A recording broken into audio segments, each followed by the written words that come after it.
चलिए शुरू करते हैं। अगर बिल्डिंग मटेरियल्स का इम्तिहान बिल्कुल सर पर है तो बस अगले चंद मिनट बहुत ही ज़रूरी होने वाले हैं। हम फटाफट इन सारे अहम हक़ाइक़ और नंबर्स को देखेंगे जो इम्तिहान में कामयाबी के लिए लाजमी है। तो सवाल यही है कि बिल्डिंग मटेरियल्स के इम्तिहान के लिए वो कौन से नंबर्स और हक़ाइक़ हैं जो हर हाल में पता होने चाहिए।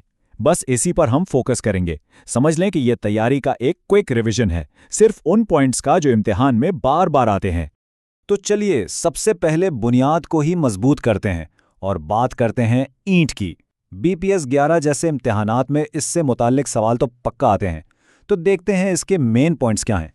देखिए, सबसे दिलचस्प चीज़ ये है कि ये सारे अज्जा मिलकर एक अच्छी ईंट बनाते कैसे।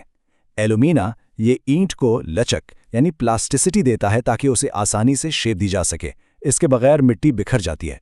फिर है सिलिका, जो ये यकीनी बनाता है कि सूखते वक्त ईंट अपनी शक्ल न बदले, टेढ़ी ना हो। और आयरन ऑक्साइड, ये तो बिल्कुल आसान है। लोहा सोचें, जंग सोचें और ईंट का वो क्लासिक लाल रंग सोचें। ये नंबर्स, इनको तो बस जहन में प्रिंट कर लें। 9 inch, 4.5 inch, 3 inch standard brick का साइज है ये, और इम्तिहान का पर्चा सेट करने वालों का समझ लें पसंदीदा सवाल है। हाँ, तो अब ये देखें, एक टॉप क्वालिटी यानी फर्स्ट क्लास ईंट की पहचान क्या है।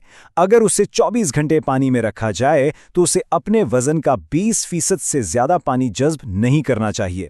ये उसकी मजबूती और पायदारी का सबसे बड़ा टेस्ट है। और अब आती है ताकत की बात। ये नंबर बताता है कि ईंट में दम कितना होना चाहिए। 10.5 न्यूटन फी मुरब्बा मिलीमीटर। इससे ज्यादा का प्रेशर सहने की ताकत होनी चाहिए। इससे कम तो मतलब ईंट लोड उठाने के लायक नहीं है। ये एक बहुत ही सादा सा फील्ड टेस्ट है। दो अच्छी ईंटों को आपस में टकराएं, अगर आवाज ऐसी आए जैसे कोई घंटी बजी हो, एक तेज साफ मेटालिक सी आवाज, तो समझ जाएं ईंट आला क्वालिटी की है। और अगर आवाज दबी हुई सी हो, ठट जैसी, तो मतलब ईंट आग में ठीक से पकी नहीं। अच्छा, ईंटों की बात तो हो गई। अब आगे बढ़ते हैं उस चीज की तरफ जो सब कुछ जोड़ती है, यानी सीमेंट। उसके सेटिंग टाइम्स और टेस्ट्स, ये तो MCQs में बहुत आते हैं। तो इसकी प्रॉपर्टीज में जाने से पहले आइए इसके बुनियादी केमिकल अज्जा देख लेते हैं। लाइम यानी चूना, सिलिका और एल्यूमिना। ये समझ लें कि ये 3 मेन प्लेयर्स हैं जो सीमेंट को इसकी जादुई ताकत देते हैं। तो ऑर्डिनरी पोर्टलैंड सीमेंट यानी OPC के लाजमी सेटिंग टाइम्स क्या हैं? ये सवाल इसलिए बहुत जरूरी है क्योंकि इसका सीधा ताल्लुक कंस्ट्रक्शन की क्वालिटी से है। आखिर कंक्रीट को मिक्स करने, ट्रांसपोर्ट करने और अपनी जगह पर डालने के लिए कितना टाइम मिलता है इससे पहले कि वो सख्त हो जाए? और जवाब ये रहा, इनिशियल सेटिंग टाइम यानी जब सीमेंट सेट होना शुरू होता है वो कम से कम 30 मिनट होना चाहिए। ये वर्किंग टाइम देता है। और फाइनल सेटिंग टाइम यानी जब वो पूरी तरह सेट हो चुका होता है वो 10 घंटे से ज़्यादा नहीं होना चाहिए। ये दोनों लिमिट्स बहुत बहुत अहम है। ये एक ऐसी डिटेल है जिसे बिल्कुल भी नज़रअंदाज नहीं करना। साउंडनेस टेस्ट, ये टेस्ट चेक करता है कि सीमेंट सेट होने के बाद फैल तो नहीं रहा, क्योंकि अगर वो फैलता है तो क्रैक्स आ जाते हैं।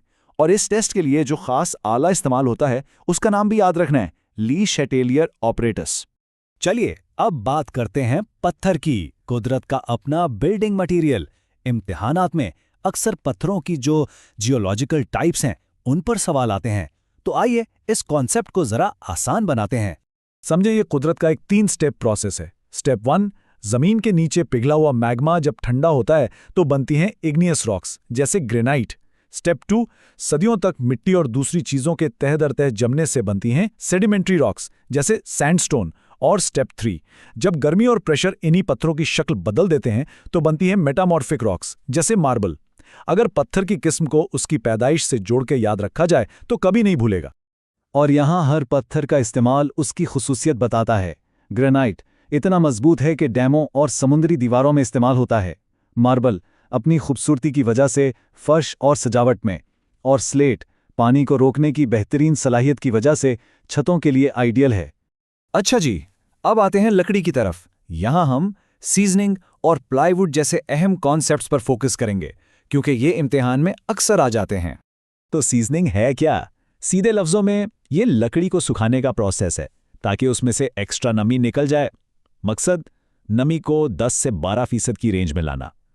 इससे लकड़ी ना सिर्फ मजबूत होती है बल्कि दीमक और गलने सड़ने से भी बच जाती है। ये नंबर 10 से 12%, ये ज़रूर याद रखना है। यही वो चीज़ है जो प्लाईवुड को स्पेशल बनाती है। देखें, आम लकड़ी अपने रेशों की डायरेक्शन में तो मजबूत होती है, पर दूसरी तरफ से कमज़ोर। प्लाईवुड में आपस में परपेंडिकुलर लेयर्स होती हैं, जिससे इसे हर तरफ से, हर डायरेक्शन में एक जैसी ताकत मिलती है।